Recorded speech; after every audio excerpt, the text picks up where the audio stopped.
cisterns.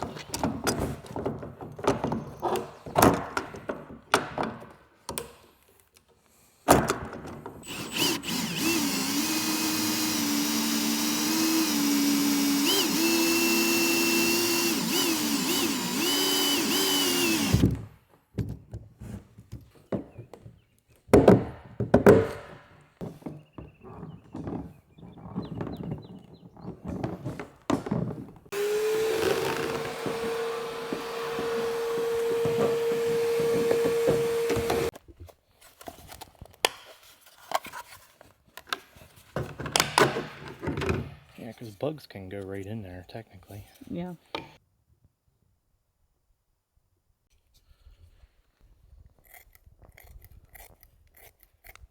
think once I push it in there, then I should be able to trim it. What's left?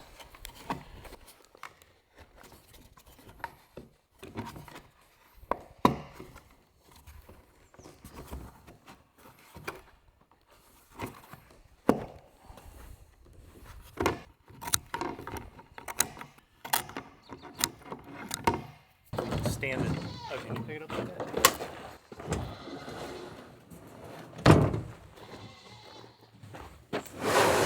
Tell me one second. Oh, that's probably good.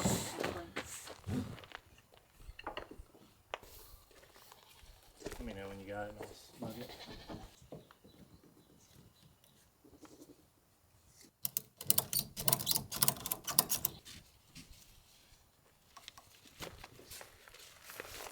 This little trailer.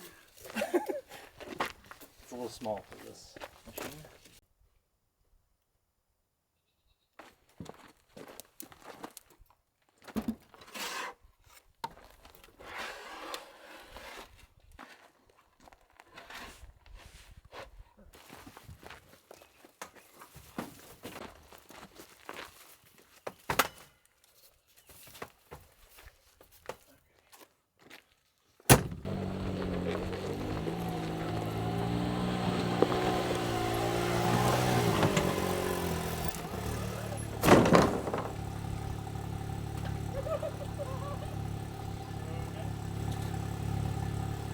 I guess that's not gonna work.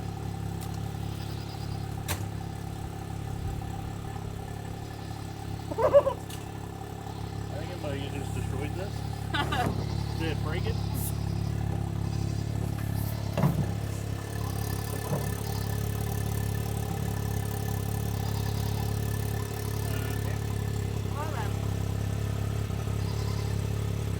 thing's a little too clumsy. Try again.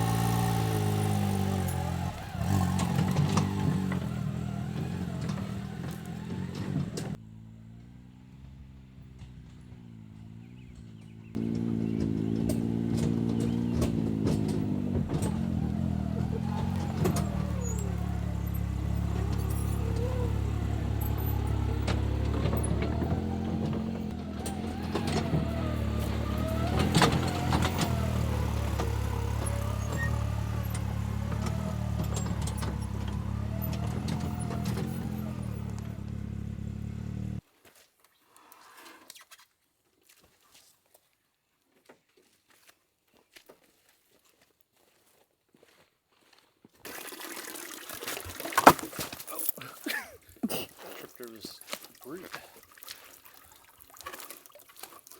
Pretty slippery. You got it? I maybe. If not, we can set it down.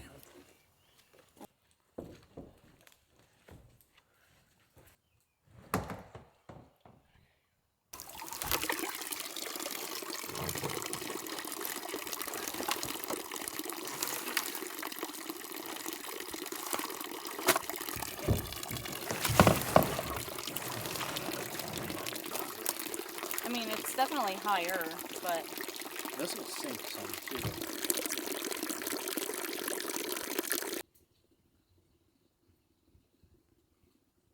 good morning. We are down at the spring today, and as you can see, we brought our truck bed water tank down here with us, and what we're doing is creating a temporary setup to where we can pump water up to our bigger cistern from our spring anytime we need it. This is just a temporary solution. We do have a permanent plan, but we're probably going to get to that in the fall. Right now, this will just save us a lot of time from having to run back and forth to the water station or having to fill jugs down here to fill our cistern. The way the spring is set up now, it runs about 1,500 gallons of water a day, but we do have plans to double that in the future, and that'll hopefully be in the fall as well. So with that being said, it has the ability to fill this tank about 5 times a day.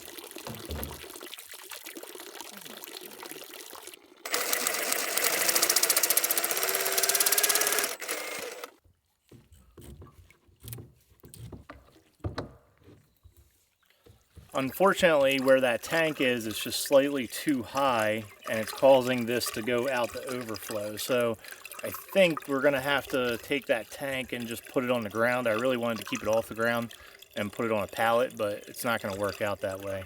And I think also I'm gonna go ahead and take this and dump it out. I haven't dumped this. It's been a long time. It's probably been around 5 months since I've dumped this. So we're gonna go ahead and dump it now since we gotta disconnect this again and just empty out what sediment is in there. It's really not that much. I think the sediment's just calmed down altogether. It's not really coming out very much. There it is. Good Lord. Oh.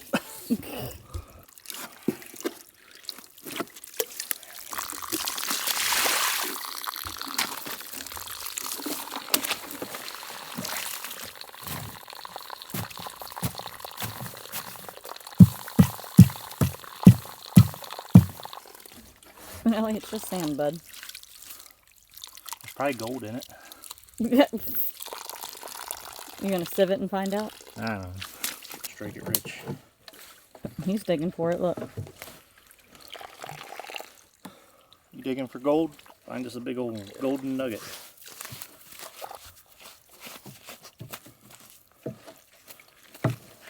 The hardest part is getting it all rinsed out again. Once Yeah. you do that, just makes everything a big mess.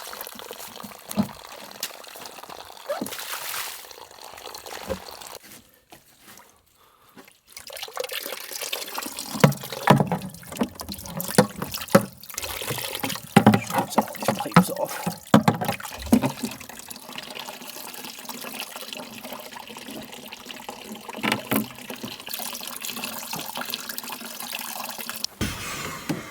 It's really unfortunate that that doesn't work. I know.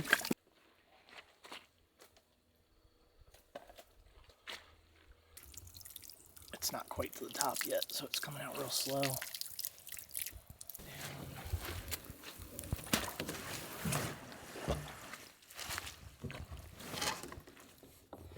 Dang. It's twisted wrong.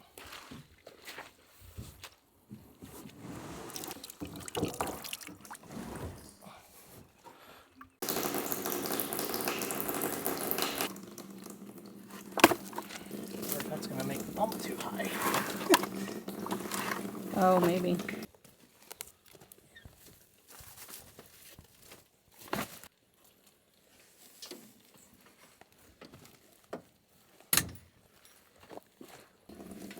On this side.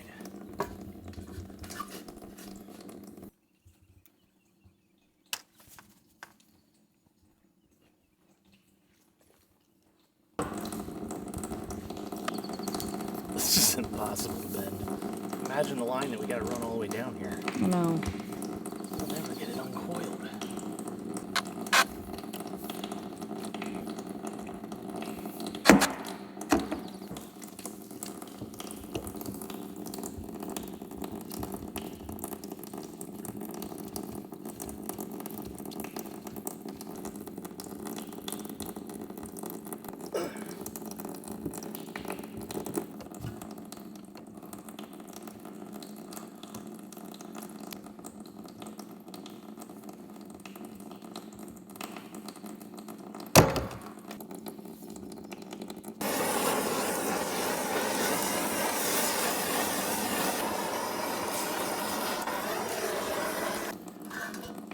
Watch, it'll kink again at the same spot.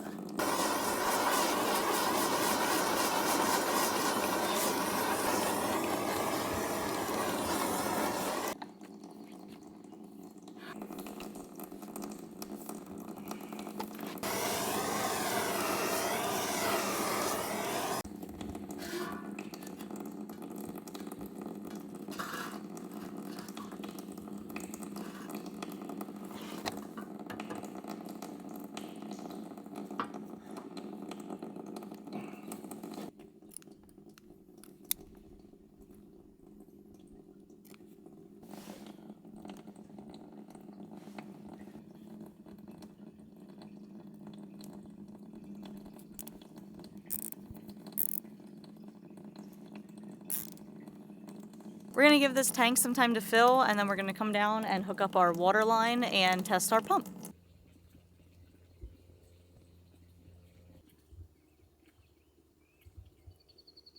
We're back down at our spring and it's completely full now, so we're going to start running this 3/4 inch PEX line from the pump all the way up the hill to our other cistern.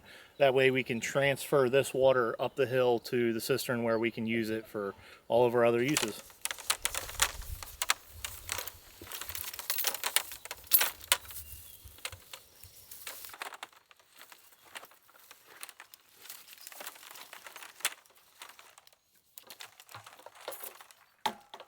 No, like around the slash pile. That way it's not where we drive with the tires. Oh, maybe.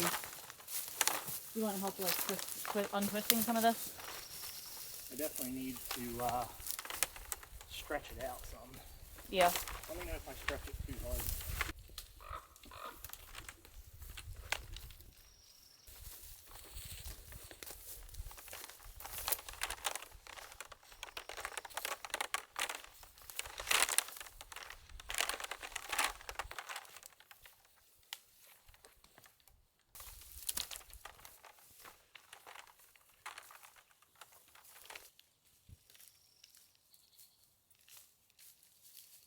We used our entire 300-foot run of PEX and we ran out, so we had to go and get another 100-foot roll.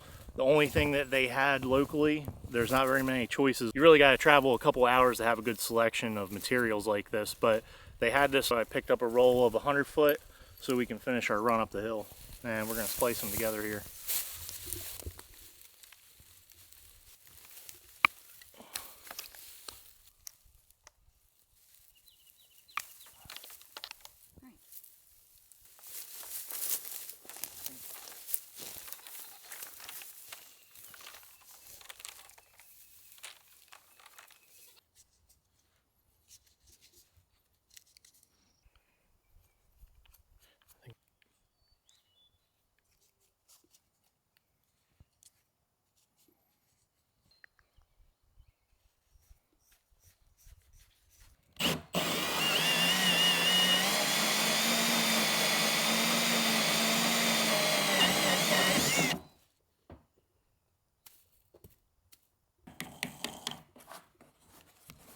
We're installing this little float valve on the inside, and what'll happen is once the pump pumps the water in here and the water gets above this spot, it'll cut the water pump off down at the bottom of the hill. That way it doesn't just overflow this. So we're gonna go ahead and get this in here.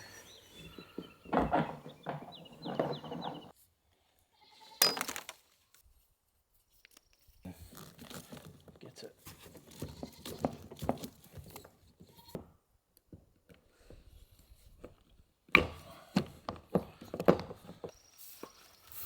Almost need the 90.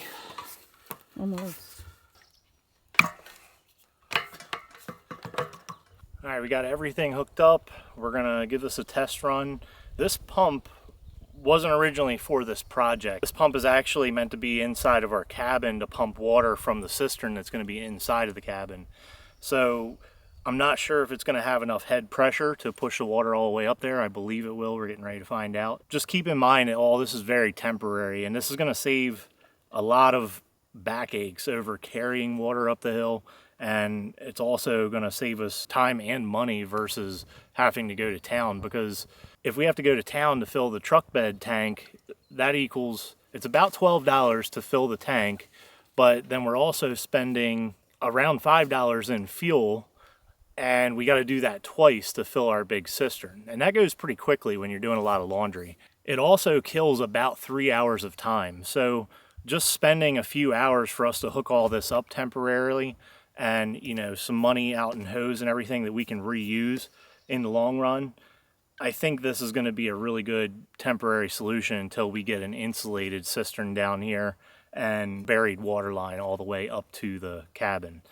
So we're going to see how this works out. I think it's going to work really well, but we'll get this generator fired up and start pumping water up the hill, and then we'll walk up and see how it's doing.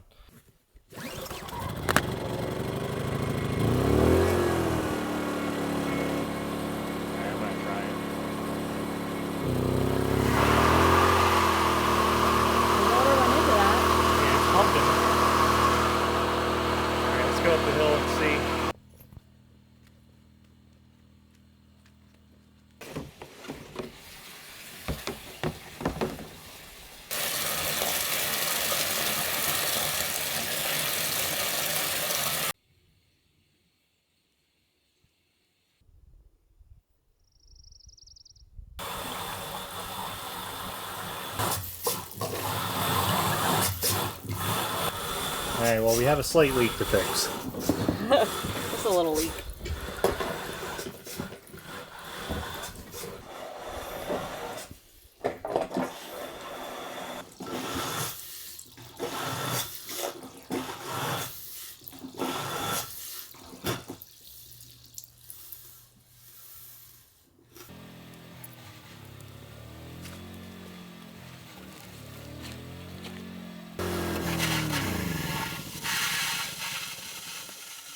Well, it works. We had a lot of comments in our earliest spring video about using a ram pump to do exactly what we're doing here. And I've looked into that. I've pretty much looked into every option of what we could do to get this water up the hill. And I think that maybe in the video it's quite deceiving how much drop we actually have until we get to the creek. There's not enough drop from the spring to the creek to run a ramp, even the smallest ramp pump, even a 3/4 inch ramp pump, to get all the way to the top of the hill with the water. And we also at this point don't have enough gallon per minute flow coming into this either to reliably drive even a small ram pump. I think even if we doubled or tripled this, it would still be sort of unreliable. And the other issue with that is that won't work for 6 months out of the year anyways, just like this setup won't. So once winter rolled around, we would have to take all that out and winterize it anyways because it would freeze. We did find over this winter, even when we were in the -20s Fahrenheit, the spring would keep flowing. It just flowed continuously and it would form basically an ice chute around the flowing water coming out of the spring. It was kind of wild, and we'd have to chisel the ice away from it so that we could get to the water that was coming out of the spring to be able to fill our totes. We do have a permanent solution for all of this, and we'll share all of that later. However, for now, this is going to work really good until we can do that. We probably won't focus on the permanent solution for this until we're into our cabin. That way we can pump enough water underground reliably. We also did go around, and anywhere there's a vent or an open protrusion going upstream to the spring or on any of these cisterns or tanks, we put in wire mesh to keep bugs out because we don't want mosquitoes to go in there. So at this point, there's no way for anything to get inside of this system. It's a completely closed loop at the moment. And I think the last thing that we're going to do while we're down here is we're going to cover this in a tarp to try and slow down the amount of photosynthesis forming algae buildup, because it is just a white tank, so it's letting the sun in. Fortunately, the sun only shines on this tank for a few hours a day. It's not very long. And it rains here almost every day anyways, it seems like, so we'll probably have mostly clouds anyways. Here's the bug screen on the vent. I don't know if you can see it on camera. Oh yeah, you can. And you can see how clean the water is. I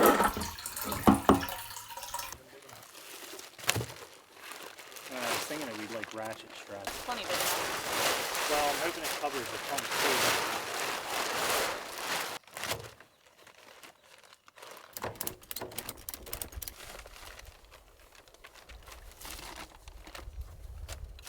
Something that we didn't mention in our 2 previous spring videos is how we had to apply for water rights for our spring. Landowners in Alaska don't own water rights on their property, therefore we had to apply for the water rights for our spring. And it costs like $100 through the DNR, and then we get 2 years with a permit to develop our spring or a well or however else you want to use that water. And then they come in and they inspect it after 2 years or once it's developed, and then you own the water rights for a lifetime and the water rights stay with that property. We did also have our water lab tested, and there's no harmful bacteria in here. There's no arsenic, no iron, nothing that's harmful in the water. It's perfectly clean. We also have at-home tests that we periodically test the water just in case, but it does come from a perfectly clean underground aquifer. But just as a precaution, for all of our drinking water, we do filter it through our Berkey water filtration system.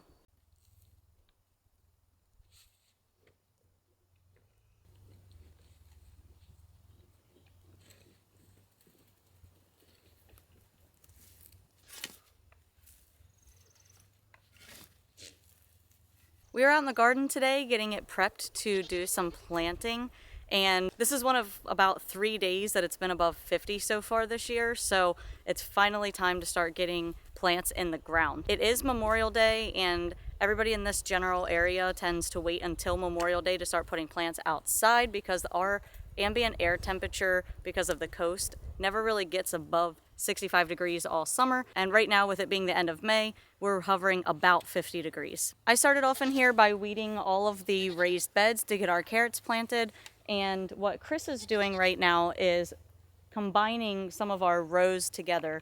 This dirt has broken down significantly since last year, and that means our rows have shrunk quite a bit. So what we're doing is combining the rows, making just a few big mounds, and that's where we're going to do our planting. This year we plan to do a little less planting in this garden area and do more in greenhouses. We had initially planned to do miniature high tunnels. If you remember me mentioning that in one of our older videos, that was our initial plan for this spring. But with the cost of one of the high tunnels that we got last year, it was about $150. So we just ended up getting a couple more of those rather than building a permanent greenhouse or miniature high tunnels. And it should be more cost effective that way. So we're excited to see how that works out for us this year. Last year it was just a very chilly year and it rained nearly every day all summer. So the greenhouse will give the plants the ability to dry out a little bit versus constantly being rained on every day. If they work out well for us, we do plan to build a permanent greenhouse later.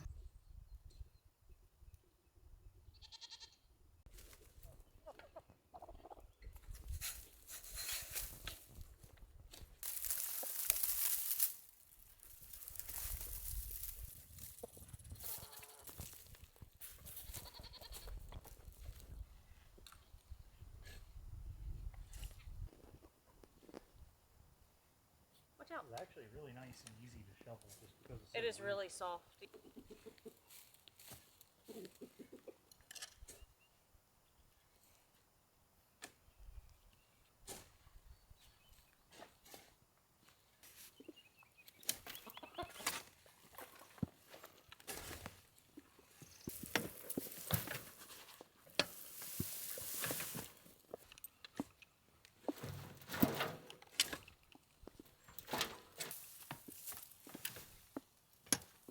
Well then.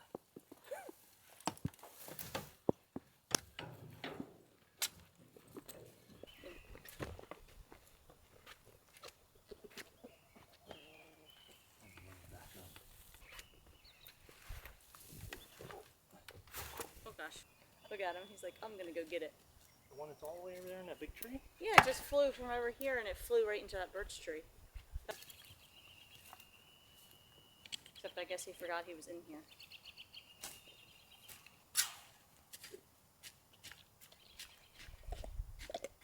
The log. Hey, excuse you. We find an egg. Yeah, he walked right over to that chicken laying an egg and took it right out from under her. He knows he gets them. I guess you're getting to eat that one because I'm sure you already. Watch out! I might attack you. So vicious.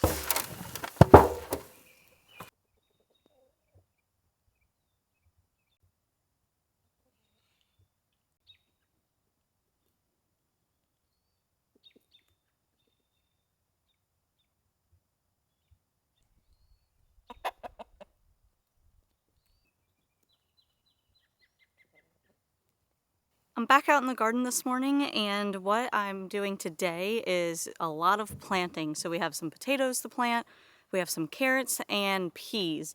The first thing I'm doing in this bed here is potatoes, and as you can see, they've sprouted quite a bit. These are Norcota russet potatoes, and so let's go ahead and get planting.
Last year we did a couple of varieties of carrots and they all turned out really good.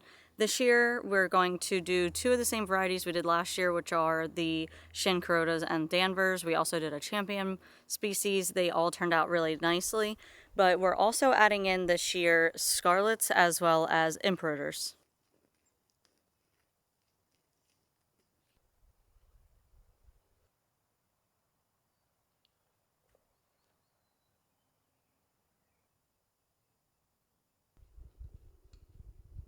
The last thing I'm planting today in this back row are peas. We have 3 different varieties of peas. One is sugar snap peas. We really enjoyed those last year.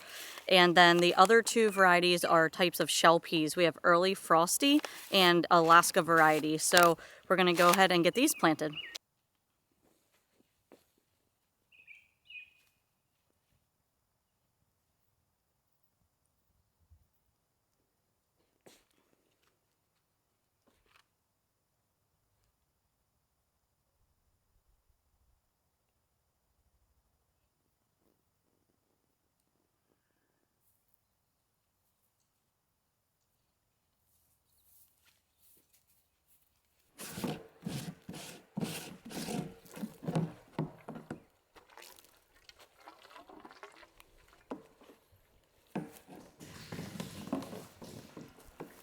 Now that we have the cistern set up down at the spring, we can also pump our spring water up to this cistern, which we can use to water the entire garden.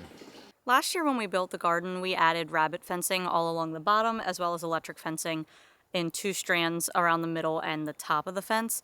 And the rabbit fencing worked out really well. We never had any rabbits get in here and munch on any of the vegetables. And we do have a ton of rabbits around here, so that was really nice that that worked out. The electric fencing we found was really not necessary. The moose never really tried to get in here. We did have them around the garden quite a bit, but I think the tall fence was a deterrent enough, so we're going to take that down and use it for another project. Last year when we did the garden, we used a lot of topsoil that we scraped off while doing the driveway and some of our land clearing, and we put it in big compost piles, and we also used some of that to make our rows and fill our raised beds in here. And in the fall, we added some amendments to the soil. So we added some steer manure as well as lime because our soil is a bit acidic. And this year, after the snow melted, the soil looks really good. It's really fluffy, it's dark. I think that the amendments really did add a lot of nutrients to the soil. We are going to go through our compost and see how well the dirt is breaking down. The dirt in here and the root mat broke down really well, so we're hoping that in the compost it's broken down quite a bit as well. And we're hoping to take some of that dirt off the top and make new rows here in the garden. Once the tank fills, we're going to go ahead and water everything that was just planted, and then we have to get the greenhouse cover on.